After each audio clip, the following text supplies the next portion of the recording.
Next on AMC, Michael Rennie stars as an alien from outer space in the science fiction classic, The Day the Earth Stood Still. Next on AMC.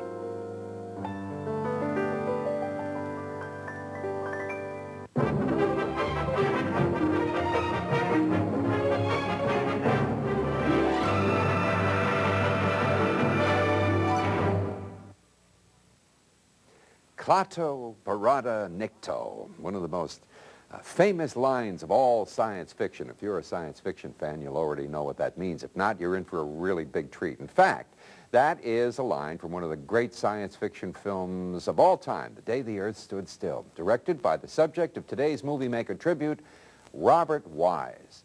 Now, not only is Robert Wise a very personable man, but a man who has made quality films in many different genres for many, many years. He was there really in the beginning. He was the editor of Citizen Kane. He was only 27 years old, and after that it was The Magnificent Ambersons. And 2 years later, he directed The Curse of the Cat People, one of Val Lewton's great horror thrillers. He also did The Body Snatchers. That was another of Val Lewton's. And then he turned to another kind of film, a boxing film called The Setup, which was terrific. The Haunting was a great ghost story. Executive Suite, a terrific comedy, and 2 Academy Award-winning musicals, 2 West Side Story and Sound of Music, all Robert Wise movies. And when it came to science fiction, he really outdid himself. Here was the first time we saw the alien, the one from outer space, not as a threat from some other world, but as an ambassador from a superior civilization sent to save us from ourselves. For once, we were not the ones with all the answers. In fact, we didn't have any of the answers until we were to meet Michael Rennie in this movie and discover his honesty and his wisdom and his integrity through the eyes of a child.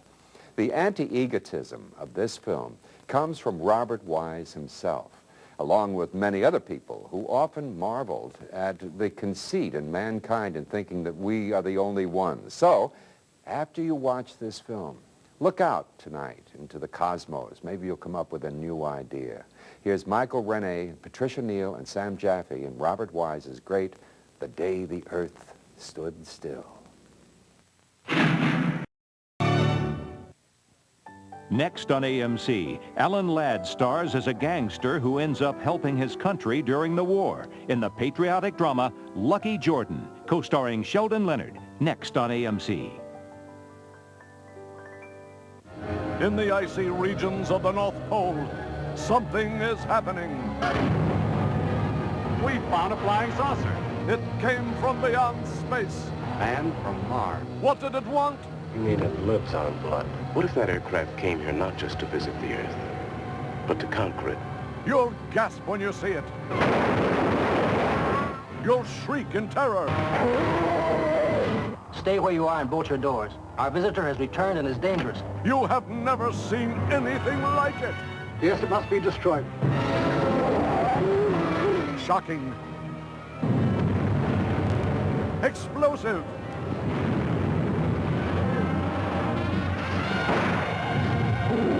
A monster so horrible, it didn't even have a name.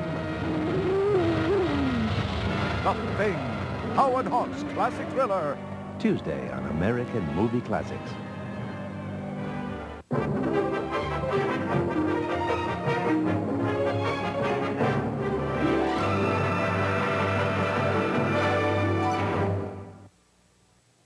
Well, today it's Alan Ladd's birthday, so we thought we'd give you a little bit of information about Alan Ladd today before we see one of the first of our Alan Ladd movies, which is Lucky Jordan.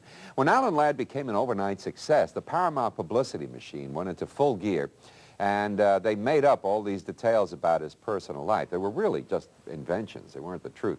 He was portrayed in those days the way most of the fans would like their sex symbols to look.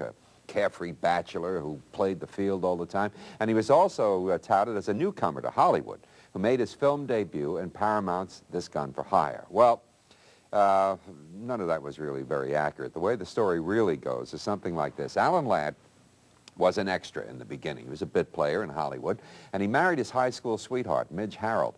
And 2 years after that, he was performing on Lux Radio Theater, which was a very popular radio program, a national radio program in those days. And he was discovered in that broadcast by his agent, Sue Carroll. Now, she not only wanted Alan Ladd to become a star, she wanted Alan Ladd, period. She was also married herself at the time to her third husband. Well, first she became Alan Ladd's agent, and then she became his lover. Alan Ladd left his wife, who filed for a divorce, and when she needed a lawyer, guess who came up with a suggestion? Sue Carroll found her a lawyer. Meanwhile, Paramount signed Alan Ladd to a contract, and he became this overnight success in this gun for hire. That's how it really happened. Sue Carroll divorced her husband. 1 week later, she became the second Mrs. Alan Ladd. The first Mrs. Ladd, who was the mother of present-day film executive Alan Ladd Jr., died at the age of 42 of some sort of complications around diabetes. So that's the real story. In her entire lifetime, her name was never mentioned in the press in connection with Alan Ladd. Here he is in Lucky Jordan.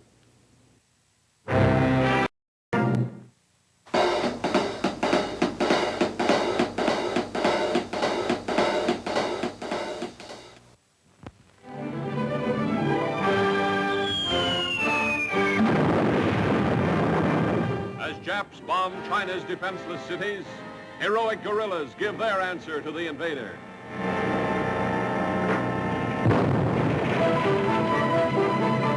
China, a picture as big as the nation that inspired it. Starring Alan Ladd, the cold as steel killer of this gun for hire.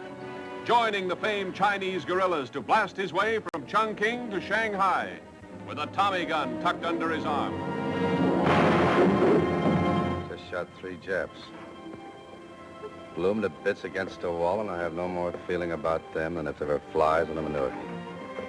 Yes, again, he's a lad to remember, with a dame he can't forget, Loretta Young.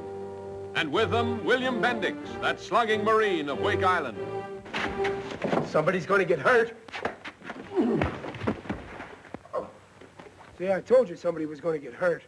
I got 3 Jap machine guns in that truck, and I'm going to start using them. Mr. Jones. Easy, my friend, easy. In fighting the Japanese, most of all, I have learned patience. Maybe you have, but I haven't. 3 Americans battling shoulder to shoulder beside a band of knockout guerrilla marauders in one of the most heroic adventures of our time. The daring night raids that ripped Jap battle lines wide open in China.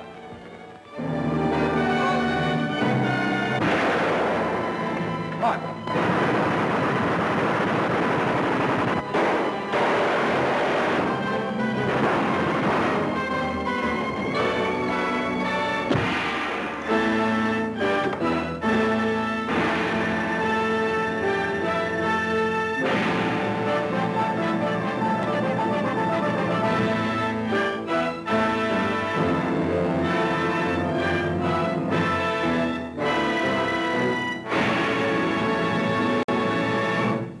Next on AMC, Alan Ladd joins the fight in a moving war drama directed by John Farrow. China, co-starring Loretta Young. Next on AMC.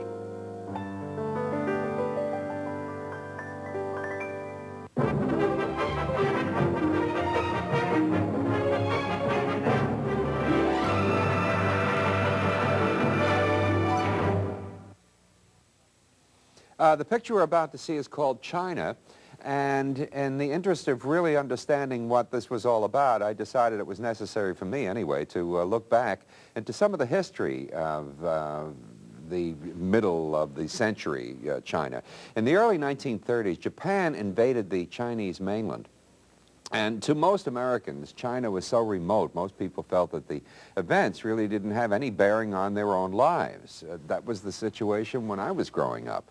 It was also very confusing. While the Japanese were fighting the Chinese in the north, the communists under Mao Zedong fought the nationalists under Chiang Kai-shek in the south.